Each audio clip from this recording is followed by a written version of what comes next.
Welcome to Channel 18 News. I'm Jim Rogers. Silver Spring City Council discussed the $38 million budget for 2017-2018 with all department heads present Tuesday night. The budget is larger than last year thanks to the work being done on the wastewater treatment plant. The water treatment plant will be receiving the same work in 5 to 7 years, according to Peter Karsten, City Finance Director. Karsten tells us about the discussion with the City Council. Presented City Council last week, and we talked about it last night with the department heads there, the city budget for fiscal year 2018, which is next year, and it starts October 1. The budget is a $38 million budget. Usually it's about $26 million, but we're redoing the wastewater plant, which is a $19 million project when you add in engineering, and that covers 3 years. This budget has the second half of that in it, money-wise, a little less than $12 million, so it pushes the numbers up to 38. That kind of dominates. That's a huge project. One of the things that we talked about is that we're going to be needing to follow that up in the next 5 or 10 years with the same type of process at the water plant. A lot of the water plant was made in the 60s, and it's reaching the end of its useful life. And so we're going to spend the next 5, 6, 7 years master planning that. That also that's a lot of debt that we're adding to the city if we do that one by debt. And so we made a proposal to the council that we can change the way we do our water lines and sewer lines to, at this point we've been doing about half of it with debt, 20-year debt, and the second half cash as we go. But if we increased water and sewer rates over the next 10 years by a total 11%, not counting for inflation, we can change that to pay as you go and make sure we don't get deeply in debt because of redoing these plants. We have to redo the plants. The modern EPA is very restrictive on how they want us to do this stuff, and so this type of stuff is inevitable in the end, but we want to kind of control the impact of how it has on the city as far as the debt is concerned. We express concern in this process of that when we got done with the design of the wastewater plant, the engineers essentially gave us a choice over the next 10, 15, 20 years that it's an either or, a little bit of a mix in the middle, that we could either have 10,000 more people added to the wastewater plant, or else we could have more food industries, because the food industries send stuff to the wastewater plant that is much more difficult per gallon to treat than residential waste, that wastewater, that we need to be very careful of if we don't want to come back and spend another $25 million increasing the hydrological capacity of the wastewater plant, that we need to be careful to make sure we don't add the type of industrial waste that would use up our capacity. So if we did that and had to add another $25 million of debt, that would put severe pressure on the wastewater rates 5, 10, 15 years from now. So it's always good to look ahead and paint a little bit of a cautionary tale so that we make sure we don't make the types of mistakes that could cost us dearly long time down the future, into the future itself. Anyway, so the rest of the budget then becomes very routine. 90% of it doesn't change year by year. We talked about sales tax. We talked about water rates going up by and sanitation rates by 2.25%, but the sewer rate will go up by 3.5%. And the reason for that is we're absorbing a $745,000 payment a year for the wastewater plant, and we're about $450,000 into that absorption. So we're increasing that slowly to accommodate that payment. And so the 2.25% is based on the cost of living increase that we do every year, is the inflation rate to keep up with the cost of doing business in those in the enterprise fund itself. One other thing that we did was that, and I'll just read this. Just a second here. Okay, so the budget calls for a reorganization of the police and fire department management structure. The budget proposes a consolidated manager structure staffed with a single department head. The proposal does not include creating a public safety department with public safety officers. Important distinction. The fire division and police division will stay separate, though the overall department will pursue ways to increase capabilities by both increasing available on-site assets as well as more efficient use of already existing assets. One of the key objectives is to increase the ability for all the public safety elements, whether it's fire, police, ambulance, to work together and to make sure we're using our assets efficiently, not doing duplicated services, which is costly to the taxpayer. So that change is being proposed in the budget itself, and it calls for the elimination of one position in the fire department to accommodate that change. We also stressed in this process that this is a budget that is working to accommodate itself with our comprehensive master plan or comprehensive plan that we're going through. And one of the elements of that plan addresses the issue of trying to encourage infill back into the city. In the plan itself, we talked about how expensive it is for a city to experience sprawl, where it ends up being somewhat cheaper for developers to kind of build outside or at the edges of the city limits as compared to filling up the places that are inside. And it's a lot more expensive for a city to provide services if you're covering a lot of square miles as compared to being more compact. And so there's a lot of open places within the city limits that we want to figure out how to do that. But one other issue that has been important to me personally since I got here and spent time looking at the history of the city of Sulphur Springs is to make sure we take care of our aging infrastructure, water lines, sewer lines, and streets. One of the things that I've noticed myself in getting ready for the comprehensive plan is an acknowledgement that in the 1930s, the city of Sulphur Springs had 8,200 people.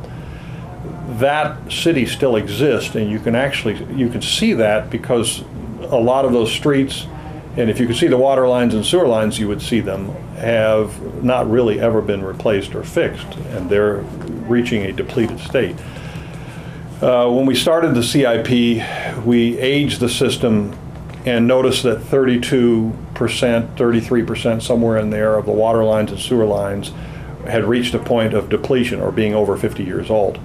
Since then, we've done a lot of work replacing water lines and sewer lines, but even with all the work we've done, we're now at a point where 38 or 39% of the water lines and sewer lines are depleted. In other words, even with the amount that we're doing, we're getting further behind. And that's because that city was a pretty good size back in the 30s.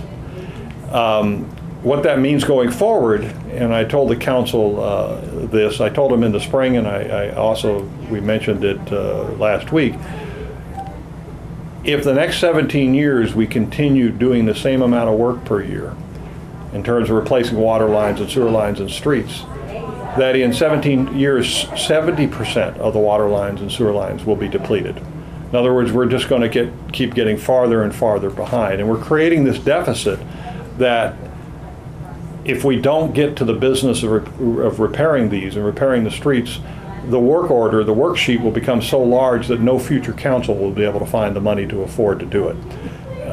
The estimate right now of our deficit of water lines, sewer lines, and streets themselves is over $100 million, and that will grow considerably in the next 17 years. So we talked about ways to how to be able to afford replacing water lines and sewer lines and streets at an accelerated ways, and offered the city council some choices. And staff made stress that in terms of us as a city making a decision, if you decide not to do something, that in itself is a choice. And we see it all over this country where people are not making the hard decisions, the difficult decisions, the expensive decisions. And it's causing neglect, and that neglect leads to things like, for instance, Social Security not being adequately funded. And it was easier year by year to make on Social Security choices that were easier politically, but not good for the system. And the same thing is true locally on infrastructure. We can choose to keep our rates lower and our tax rate lower and fund things that are more expedient today that we would like. But in the end, if we don't replace these water lines and sewer lines, gas lines, streets, it will all catch up with us someday. And there will come a point where some of these neighborhoods, they'll become unusable. And that has happened all over America in the past, in big cities, and it would sure be a shame to have that happen to the city of Sulphur Springs. So we presented all that in conjunction with the comprehensive plan because it seems like a really good time to readdress the issue and ask ourselves, what do we want to look like in the future? One of the things we talked about is a drainage utility district, and we will be presenting to the council in the fall an ordinance to enact, to consider enacting a drainage utility district. And after the rains of the last weekend, I think it's pretty obvious that that is something that we need to consider. We have no dedicated funds to take care of drainage issues, and whenever we encounter a road project that has a lot of drainage, it very quickly eats up the budget. And so we tend to stay away from streets that need help. And for instance, Texas Street is one of those. We just can't get to Texas Street because there is a lot of water that runs down that street that is not being controlled at the current time. And if we repair it, we certainly want to deal with that drainage issue. So things like the drainage utility district seem like a very good idea. We're going to recommend that our first project, if that's passed, would be to take care of the issues on the town branches that runs through downtown. So that in sum is most of the budget in terms of the broad brush. If there's anything else? I think you pretty much covered it. We're going to get a water and sewer increase. Yeah, slight ones, mostly to keep up with inflation, but the sewer is to slowly get to the point where we can afford that payment for the wastewater plant redo. And now for the all-important words, tax increase? There is no tax increase. It stays at 44 cents per hundred. Here's Don Julian with sports. Wildcats offensive coordinator Matt Young likes what he is seeing from offensive players so far. The Wildcats completed a third day of practice without pads Wednesday evening outside the multipurpose building. Coach Young says he loves the kids' energy. He says Monday was an especially good day. He says there was a dip on Tuesday. Coach Young says Tuesday wasn't all that bad, it just did not match Monday. He says players then rebounded Wednesday with another good effort. Coach Young says this was a surprise because Wednesday is usually one of those grind days. He liked players' attention to details.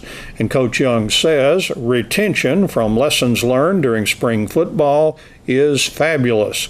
He says he's especially pleased with retention from offensive linemen like Charlie Maddox, Jesus Olivo, Ian Blanche, Hayden Daniel, Ethan Rogers, and Norris English. Coach Young says he is also enjoying the pace of the offense so far. Concerning receivers, quarterbacks Ryan Humphreys and DeCorian Young, and a plethora of running backs, Coach Young says he's excited that so many guys can really play. He says there's a large group of juniors and seniors that are just so committed. Coach Young says he's ready to play an opponent. He says video against an opponent more effectively shows players' errors than practice video. The Wildcats will be scrimmaging at Liberty ILO on August 25th. Coach Young says there's still a lot of improvement needed, but he says coaches have a lot of confidence in this year's football Wildcats. Despite the fact that the Wildcats team tennis squad lost to Tyler Lee 17-2 Wednesday afternoon at the Wildcats tennis complex, something quite extraordinary happened. Wildcats senior Jasmine Cruz won her girls singles match against a Tyler Lee opponent. Cruz has been playing tennis for about a month and a half, and her win Wednesday was her first ever. Cruz and another senior asked Wildcats tennis coach Tony Martinez for a chance to play tennis just weeks ago. She has no high school sports experience. Coach Martinez credited Wildcat tennis player Alex Benitez with working hard with the new players. Coach Martinez has also been working with them to improve their game. He said the Wednesday win by Cruz was a boost to her confidence after some losses in matches on Tuesday. Boys singles player Chase Crouch also won his match against Tyler Lee Wednesday. Coach Martinez called Crouch a team player. Crouch also teamed up with Heather Harris to pick up a mixed doubles point against John Tyler on Tuesday. Coach Martinez again credited his team with competing with an opponent all day long on Wednesday. He said the score sheet showed lots of scores of 8-4, 8-5, 8-6. He said there were no 8-0 shutouts. The Wildcats are now 0-3 for the season. After the match Wednesday, there was a team dinner. And weather permitting, the Wildcats were scheduled to play at Forney and at Terrell on Thursday. Coach Martinez said after a potentially 5-match week so far this week, he might just give the team off on Friday. Thanks for watching Channel 18 News. Have a great evening.